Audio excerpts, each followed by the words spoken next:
आपका है, आप तो आत्मा है और आत्मा नित्य शुद्ध बुद्ध मुक्त और आनंद स्वरूप ही है। आनंद तो आपका स्वभाव है, पर आप दूसरे को पकड़ के संसार में दुखी हो रहे हो। ये माया है।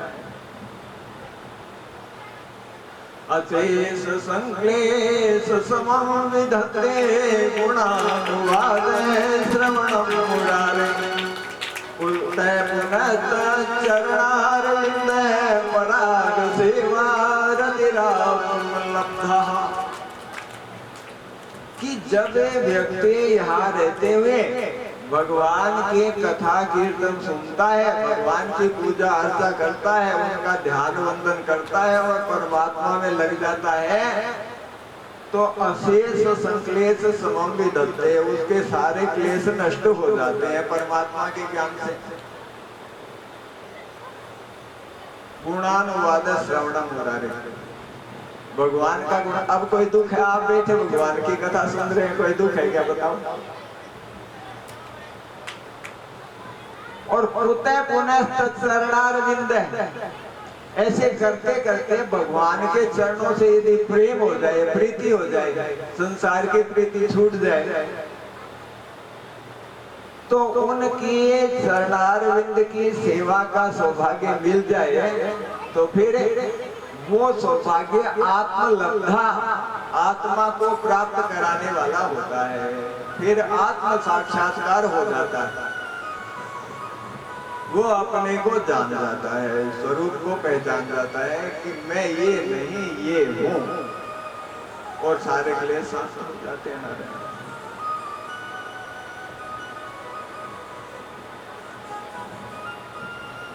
तो इस तरह से मैत्रेय जी ने विदुर जी को समझाया, तो विदुर जी कहने लगे कि बात समझ में आ गई क्या आगे, कि वास्तव में है कुछ नहीं, पर केवल ये प्रतीत हो रहा है।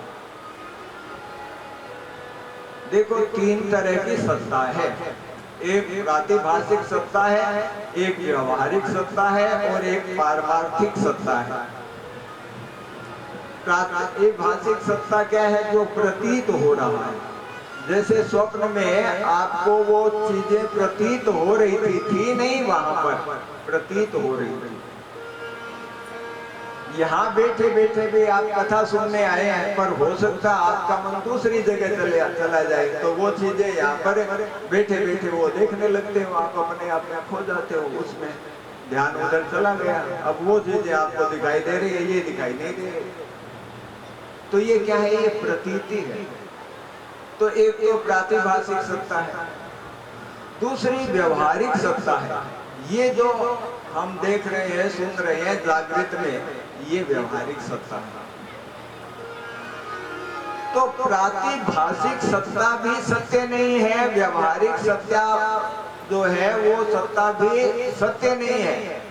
हाँ, व्यवहारिक सत्ता है, व्यवहार करो, अच्छे ढंग से करो, पर ये भी ध्यान रखो कि ये सत्य नहीं है।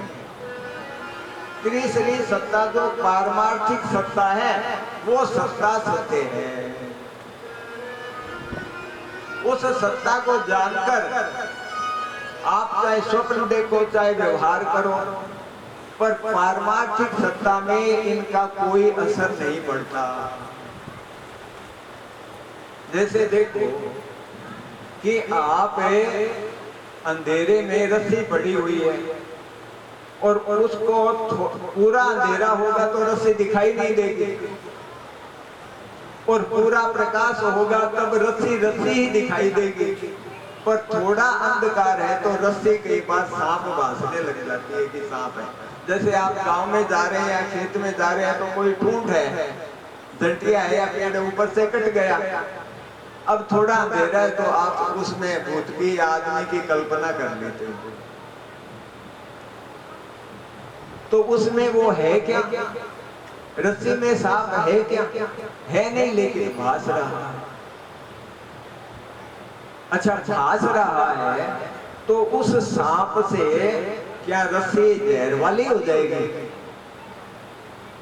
रस्सी पर उस सांप का क्या असर पड़ेगा? इसी तरह से आपकी जो पारमार्थिक सत्ता है, आपका जो स्वरूप है, उस स्वरूप में इन दोनों सत्ताओं का कोई फर्क नहीं पड़ता।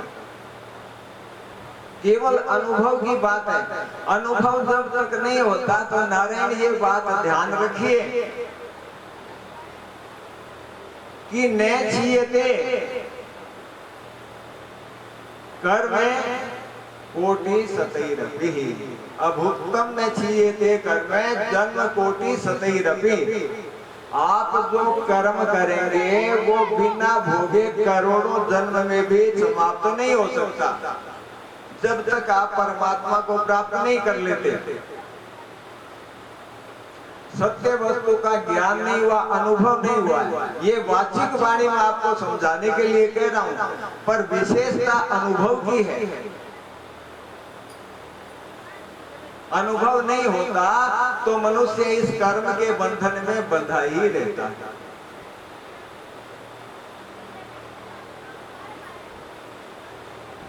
आप जो कर्म करते हैं वो फिर चाहे करोड़ों जन्म ही क्यों न बीत जाए, पर उसका फल आपको भोगना अवश्य पड़ेगा। वो यूं ही छीन नहीं हो सकता। और परमात्मा को जाने के बाद कोई कर्म रहते नहीं, ये मैंने आपको पहले भी बताया। तो इसलिए अनुभव है, अनुभूति है, उसकी विशेषता है। नहीं तो कर्म जो है ना, वो कर्म बंधन में डालने वाले हैं। चलो एक भजन सुना देते हैं। ओ मेरे मालिक की दुकान में हर लोगों का ताला, मेरे मालिक की दुकान में सब लोगों का ताला, मेरे मालिक की दुकान में सब लोगों का खाता।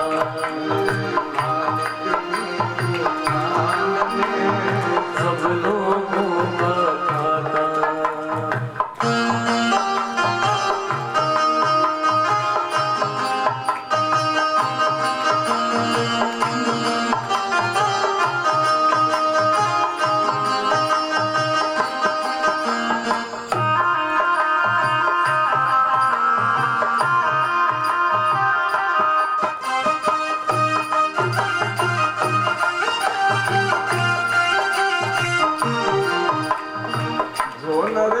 कर्म कमावे वैसा ही फल पाता, मेरे दाता की दुकान में सब लोगों का खाता।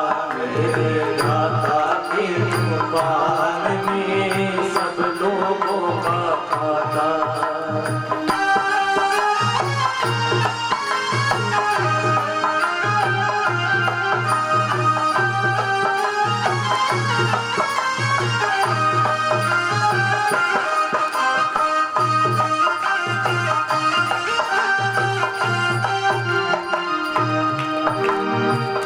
क्या साधु क्या संत के हस्ते, क्या राजा क्या रानी।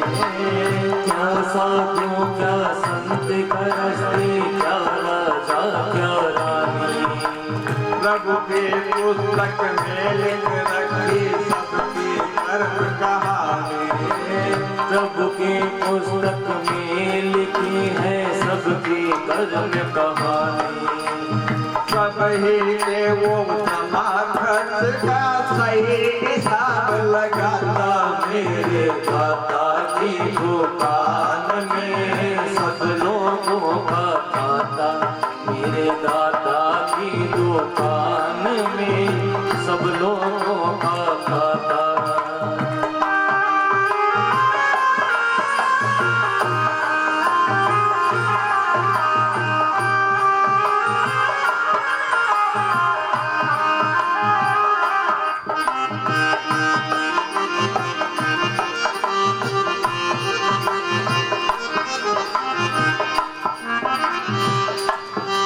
बड़े बड़े कानून प्रभु के, बड़ी बड़ी मर्यादा।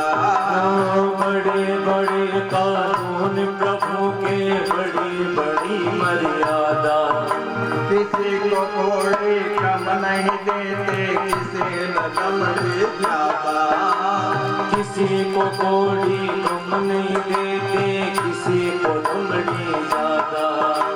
इसीलिए तो दुनिया में वो जगत सेठ कहलाता। मेरे दाता के दरबार में सब लोगों का खाता। मेरे दाता के दरबार में सब लोगों का खाता।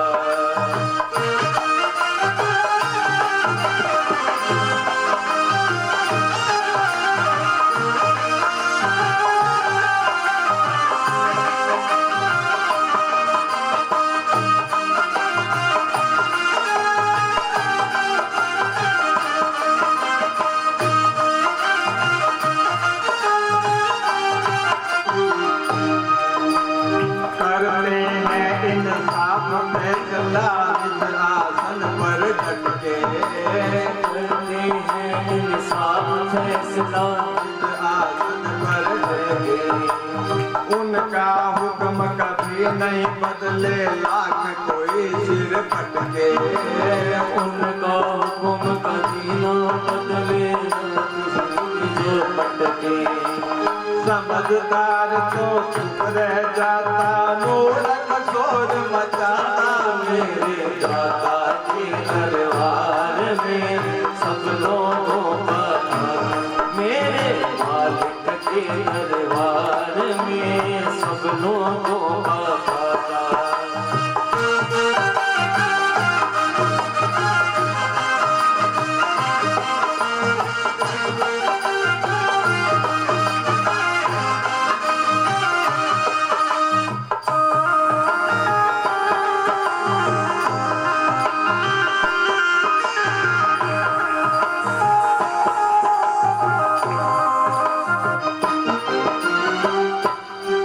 अच्छी करनी करो चतुर जन, कर्म न करियो भाला। अच्छी करनी करो चतुर जन, कर्म न करियो माड़ा। हजार हाथ से एक रहा है तेरे देखने वाला। हजार आँख से देख रहा है तुझे देखने वाला। हरि का भजन करो रे भाई, समय गुजरता दाता मेरे दाता के दरबार में सब लोगों का खाता। मेरे मालिक के दरबार में सब लोगों का खाता। सोनर जैसा कर्म कमावे वैसा ही फल पाता। मेरे दाता के दरबार में सब लोगों का खाता। मेरे मालिक के दरबार में सब लोगों का।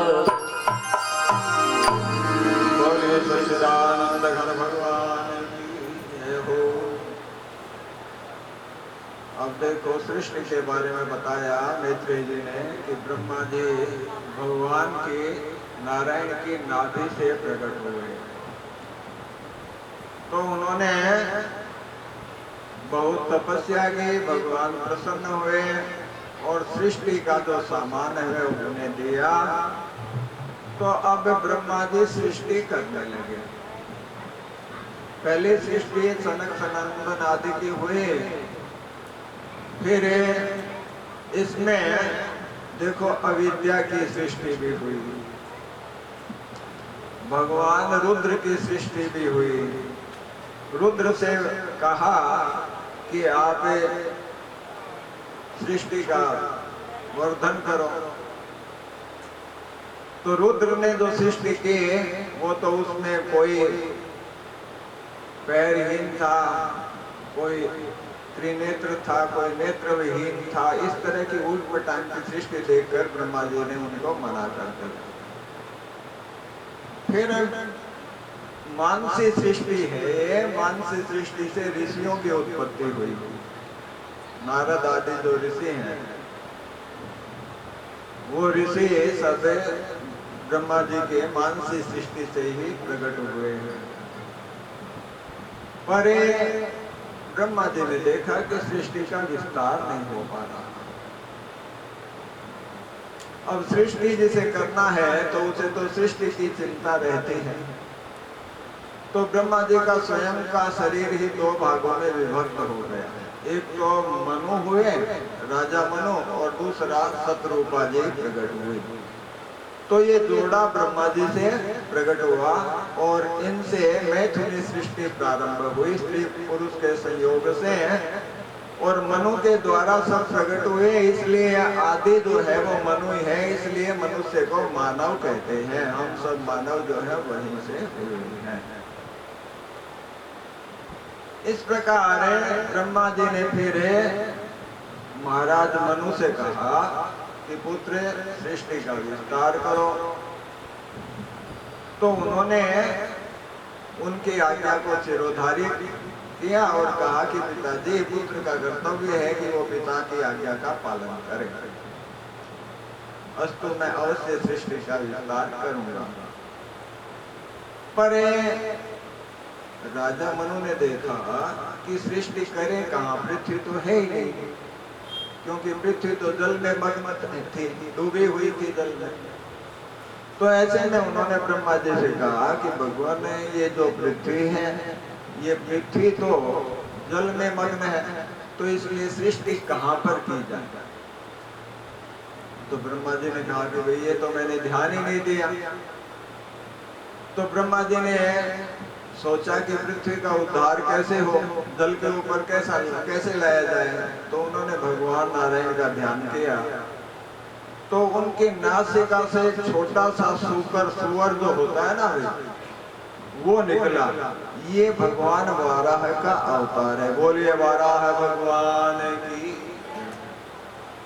देखते देखते ही वो हाथी के समान हो गए वाराह भगवान। ऋषियों ने ब्रह्मा जी के साथ उनकी स्तुति की और वो समुद्र के अंदर कूद पड़े और पृथ्वी को लाकर उन्होंने जल के ऊपर स्थापित कर दिया। विदुर जी कहने लगे कि भगवान, मैंने सुना है कि वो पृथ्वी को ऊपर लाए तो हिरण्याक्ष के साथ उनका युद्ध हुआ और हिरण्याक्ष का वध भी किया उन्होंने। तो ये कृपया मुझे आप विस्तार से बताइए। वाराह भगवान का अवतार ये यज्ञ का अवतार है। यज्ञ की जो सामग्री है वो उनसे मिली। जैसे उन्होंने अपने शरीर को जल में से डुबो के निकाला और ऐसे ही नाट किए, तो उनके से ही ये कुशा आदि जो है वो उत्पन्न हुई, जिससे यज्ञ आदि क्रियाएं संपन्न होती हैं। अस्तु,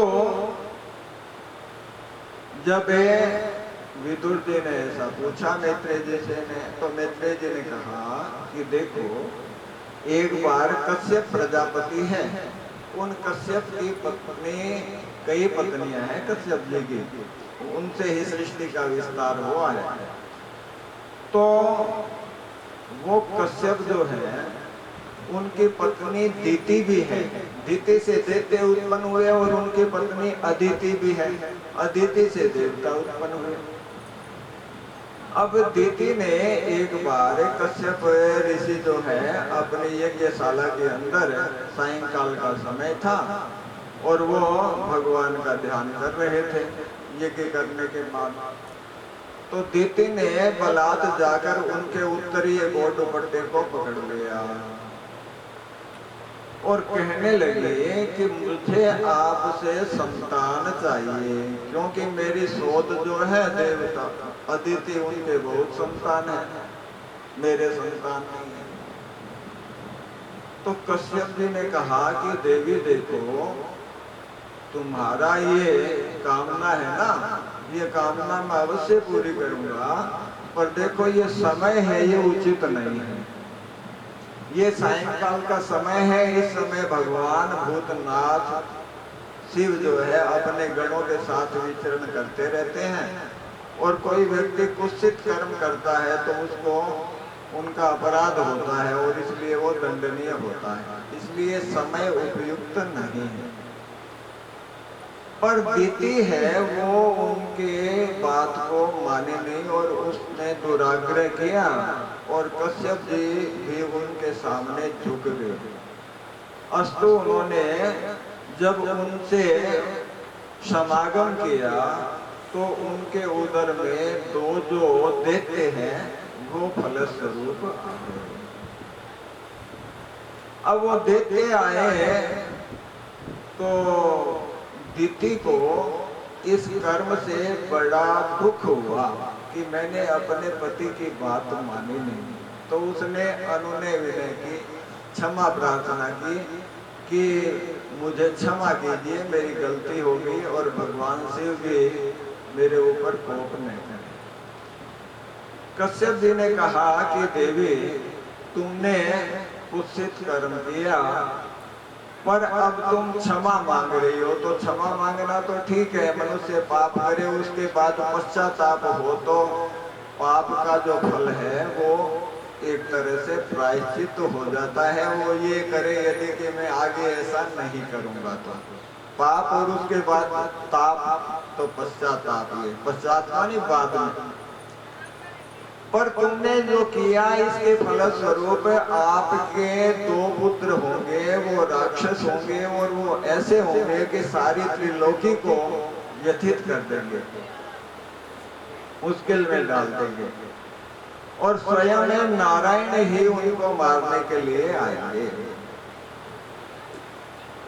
और तुमने जो पश्चाताप किए हैं इसके फलस्वरूप तुम्हारा जो पुत्र है वो भक्त होगा और देवता लोग भी उसके यश का गान करेंगे। तो हिरण्यकश्यप के जो प्रहलाद जी हुए उसके बारे में उन्होंने कहा। अब दीति को सांत्वना मिली कि चलो ये तो अच्छा हुआ कि मेरा पुत्र जो है उसको मारने के लिए मेरे पुत्रों को भगवान आएंगे, कहीं ये तो नहीं कि किसी ऋषि या ब्राह्मण के साथ से वो मारे जाएंगे। तो ये उसे संतुष्टि हुई। इस प्रकार से जब दीति है उसने उन असुरों को अपने उदर में धारण किया तो अब दीति सोचने लगी कि मैं अभी प्रसव नहीं करूंगी। वो इच्छा प्रसूता थी, मतलब वो चाहे तब प्रसव होगा, नहीं तो नहीं होगा। तो उसने बहुत समय तक उन गर्भ को धारण किए रखा।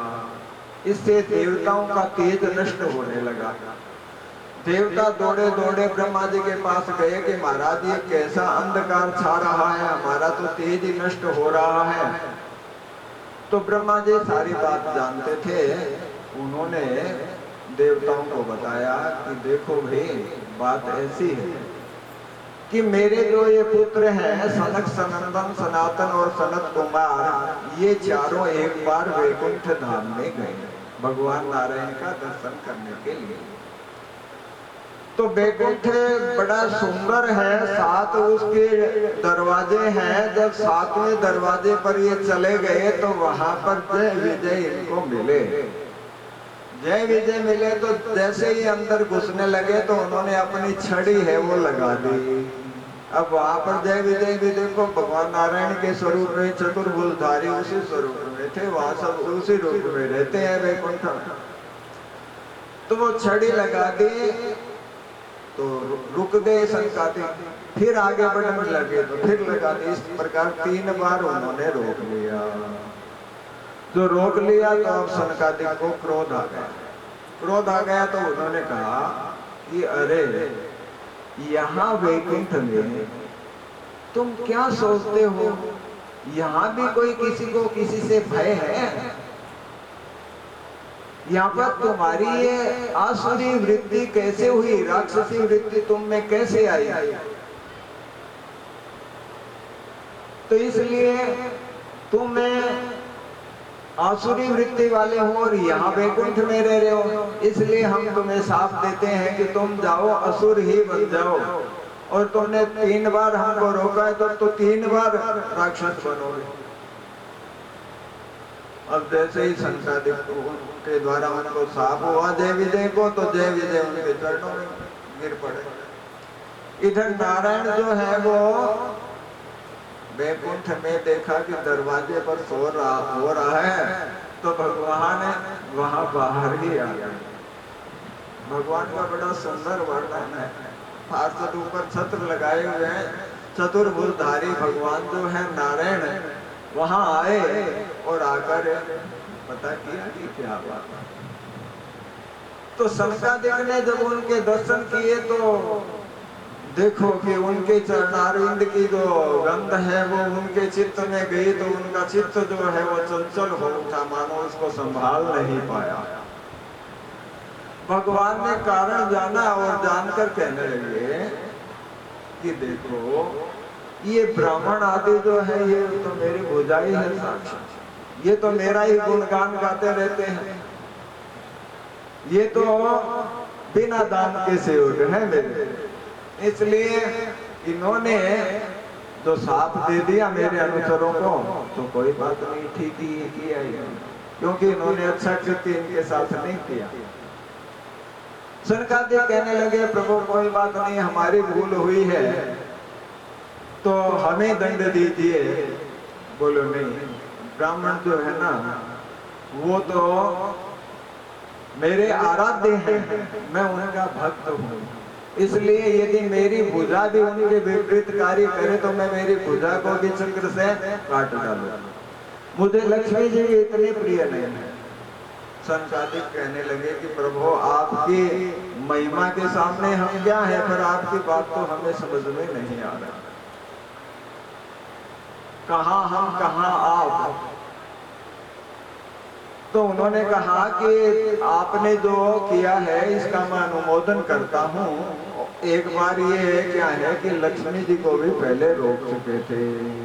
लक्ष्मी जी ने नारायण को कहा कि प्रभु मैं आ रही थी तो मैं तो घर की मालकिन और मेरे को इन्होंने आने नहीं दिया। तो भगवान ने कहा कि देवी चुप करो, जो पुराने सेवक है तो ऐसे तो इनको नहीं निकाला जा सकता ना, कोई अवसर आएगा तब देखेंगे। तो अब मौका आ गया। अपराधी जो होता है उसकी अपराध की प्रवृत्ति बढ़ती जाती है। तो अस्तो जय विजय ने भी भगवान से अनुरोध किया तो भगवान ने कहा कि कोई बात नहीं, घबराने की कोई बात नहीं, आप जाओ। तो उनका वहां वैकुंठ से पतन हो गया। और ब्रह्मा जी कहते हैं देवताओं को वो ही दिति के गर्भ में आए हुए हैं, इसलिए ये तुम्हारा तेज जो है वो समाप्त हो रहा है। दिति के